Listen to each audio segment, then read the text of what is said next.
সেটা আমরা করার চেষ্টা করেছি।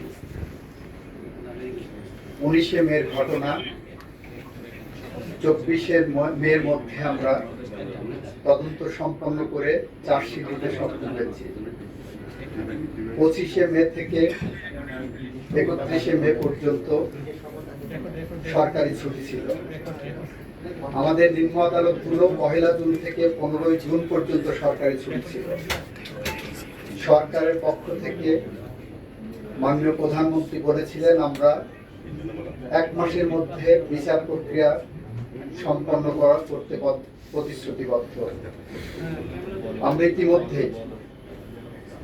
আপনারা দেখেছেন নিম্ন আদালতের বিশেষ করে শিশু ট্রাইব্যুনালগুলো যেগুলো সারা বাংলাদেশে আছে, শিশু ট্রাইব্যুনালগুলো 1 জুন থেকে 15 জুন পর্যন্ত যে ছুটি ছিল সেই ছুটি বাতিল করার জন্য মাননীয় প্রধান বিচারপতির কাছে সরকারের পক্ষ থেকে প্রস্তাব পাঠানো হয়েছিল এবং মাননীয় প্রধান বিচারপতি তার সদয় সম্মতি জ্ঞাপন করে সিদ্ধান্ত দিয়েছিলেন যে বাংলাদেশের শিশু ট্রাইব্যুনালগুলো এই ছুটির আওতা মুক্ত থাকবে, যার ফলে আমাদের পক্ষে সম্ভব হয়েছিল 24 তারিখে যখন চার্জশিট দেয়, চার্জশিট দেওয়ার দুপুরের দিকে চার্জশিট দিয়েছে, বিকালের মধ্যে সেই চার্জশিট সিএমএম আদালত থেকে সংশ্লিষ্ট ট্রাইব্যুনালে যায়।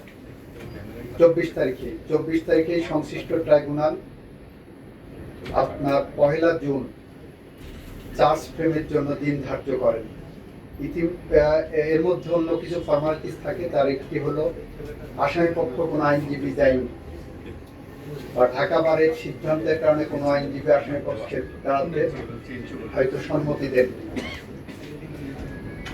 যে আইনে মৃত্যুদণ্ড থাকে আমাদের বিধান হলো রাষ্ট্রপক্ষ থেকে আসামি পক্ষকে একটা আইনজীবী দেওয়ার। আমরা 24 তারিখে বিশেষভাবে রাষ্ট্রপক্ষে একজন আইনজীবী নিয়োগ করেছি যাতে করে ন্যায় বিচার প্রশ্নে কোনো প্রশ্নবোধক চিহ্ন না থাকে। সেই প্রেক্ষাপটেই 24 তারিখেই আমরা রাষ্ট্রপক্ষে আইনজীবী নিয়োগ করেছে আসামির জন্য। 1 জুন কোর্ট রিওপেনিং এর দিনেই চার্জ গঠন হয়েছে। আইনের বিধান মতে পরবর্তী দিন সাক্ষ্য গ্রহণ হয়েছে, তারপরের দিন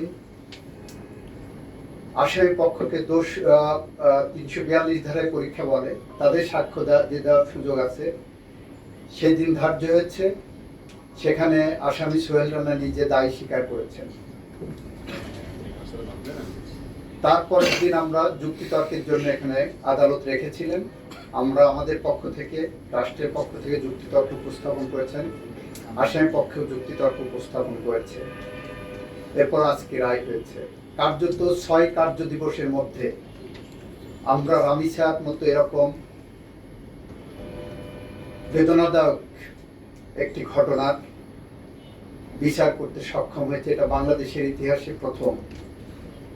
যদি আমাদের সাবকন্টিনেন্টে দেখি, ইতিপূর্বে 1882 সালে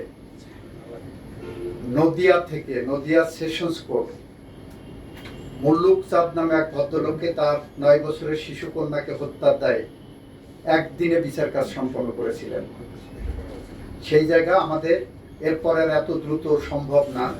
আমরা আইনের প্রত্যেকটা ধাপ পেরিয়ে আমরা 6 কার্য দিবসের মধ্যে বিচার প্রক্রিয়া সম্পন্ন করেছি এবং এই বিচারে এই ঘোষিত শাস্তিতে আমরা আপাতত সন্তুষ্ট। আশা করি এটা উচ্চ আদালতে গেলেও এই রায় কার্যকর থাকবে। আপনাদের সবাইকে ধন্যবাদ।